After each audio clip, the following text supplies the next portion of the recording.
So, ana po ta sa atong label. Labeling. Di bitaw na spell sa labeling bo.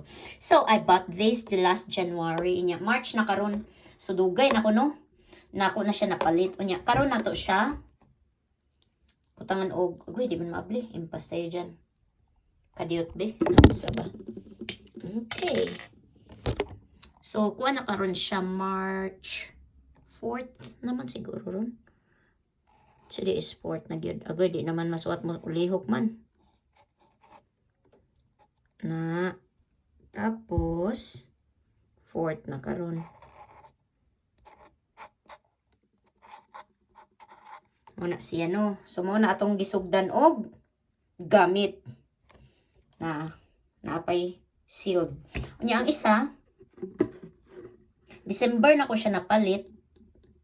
2024 pa. Unya, gisugdan og gamit atong Feb 2.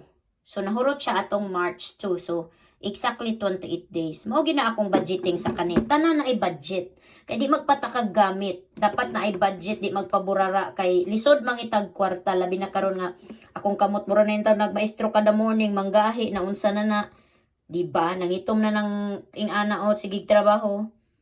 Diba? 1 year na kong tinrabaho is straight. 1 year na kapin. 1 year and 1 month.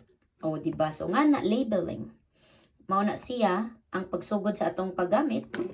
Unya, pagpalit January. So, 2 months ago na ako siya napalit. Unya, kanidayon, 28 days rang iyahang nagamit.